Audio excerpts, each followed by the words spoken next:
Roger Stone here for Colonial Metals Group. Colonial Metals Group helps Americans protect their future with the most trusted store of wealth in human history. That's actual physical gold and silver. If you're retiring or you're retired, go to colonialmetalsgroup.com/stone right now for your free Roger Stone Colonial Metals Group Retirement Protection Kit. Or call 800-747-6589. That's 800-747-6589. Call now to receive your free home safe and up to $7,500 in free silver. John Carney, welcome. A no good, very bad, horrible jobs report. I'm reading from your Business Digest yesterday.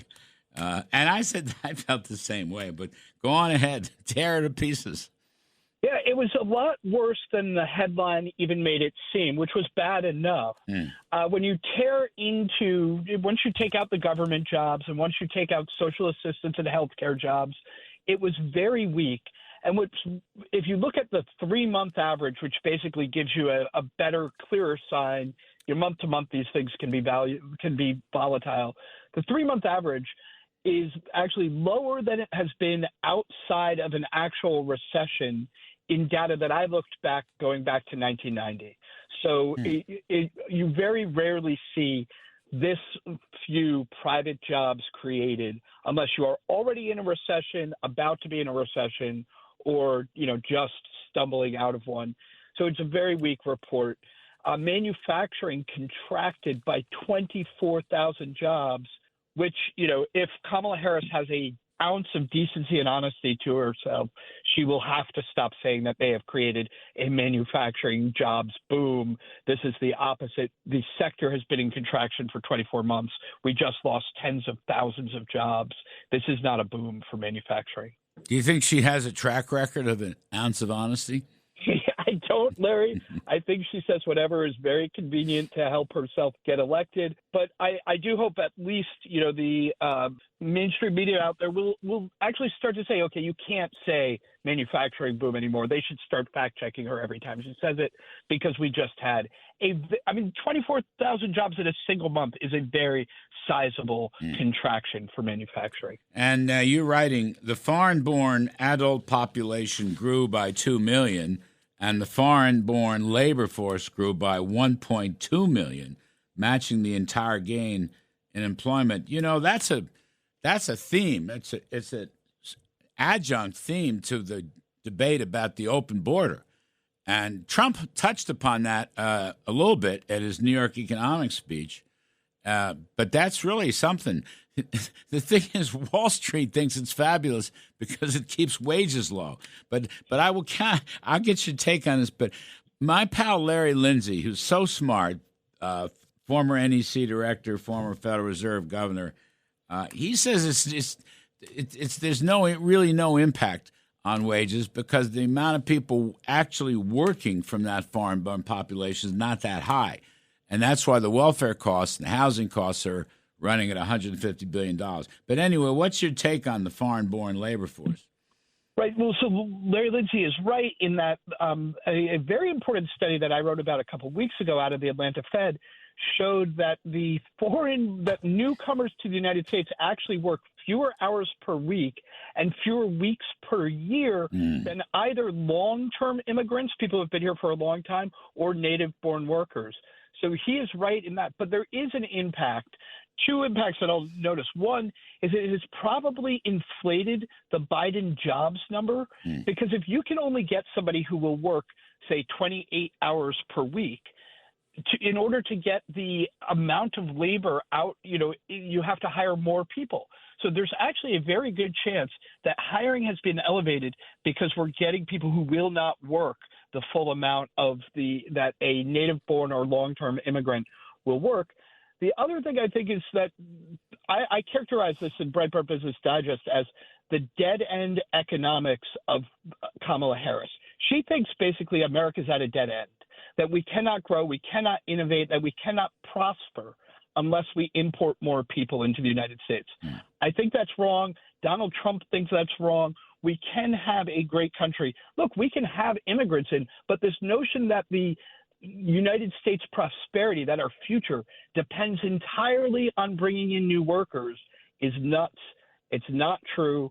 we can grow our population by having good wages and good jobs that will encourage people to have bigger families. Two, we can grow our economy through innovation, through investment. We don't need to just have a low-wage, import people economy. One thought on that, John, is a very important point. If you reward success rather than punishing success through taxes or regulations, let's say, Trump rewarded success by slashing taxes and regulations. Biden-Harris have punished success by taxes and regulations and would do more of it, as per her, price gouging speech before the Democratic Convention. That's such an important point.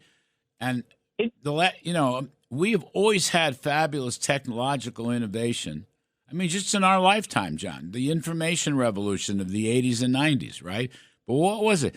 Ronald Reagan took the tax rate down to 28%, and Bill Clinton increased it a bit, but then he wound up cutting the capital gains tax for people who invest in these projects.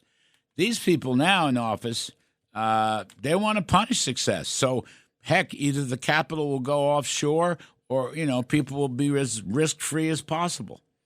Look, one of the crazy things about Kamala Harris's price gouging idea that first of all, it's not price gouging. Price gouging is what you do when you have a natural disaster and you say, time out, everybody, don't jack up prices. I think it's a bad idea economically, but that's what the price gouging. She really wants price controls. The problem with it, that instantly stifles investment, because if people are worried, if demand goes up for my product, I won't be able to raise the price and therefore try to earn more of a profit from it. I'm not going to invest more to produce more of it. That's a real problem. That will be economically stifling. You're absolutely right. We want to reward people for taking risks, for innovating, for trying to advance our economic prosperity, rather than doing what Harris does, which is say, looks at profits and says, you guys are in trouble. How dare you make so much money? We're going to start calling you price gougers. So Trump's idea, which he unveiled at the Economics Club in New York, if you produce here in the USA, you'll get a 15% corporate tax rate, lower than 21. Now, Kamala wants to go to 28, but I really think she'd go to 35 if she ever won, because that was the Biden idea. But Trump's saying, hang on, if you produce here in the States, we will give you a 15% tax rate, which then, John, would be among the lowest of all the industrial countries. And I have to check that, but it might be the very lowest. Now, that's rewarding success.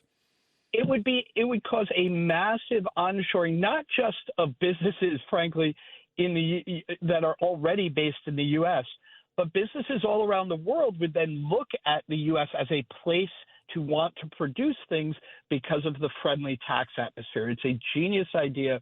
We absolutely should be doing this and saying to businesses, we will, if you are creating American jobs, making things here in America, the tax rate will be very beneficial to you. I think it's a terrific idea. And frankly, Kamala Harris wants to go the other way. Her plan to raise taxes on businesses will have the exact opposite effect.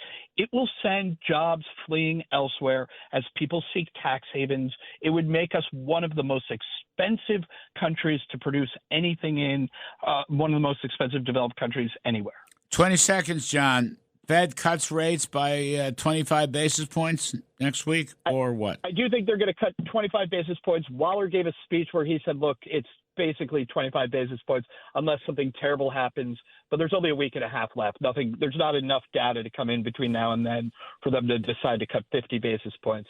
So Fabulous. We're looking at a quarter-point cut. Fabulous. John Carney, Breitbart news editor for economics and finance and co-author of the must-read daily Breitbart Business Digest.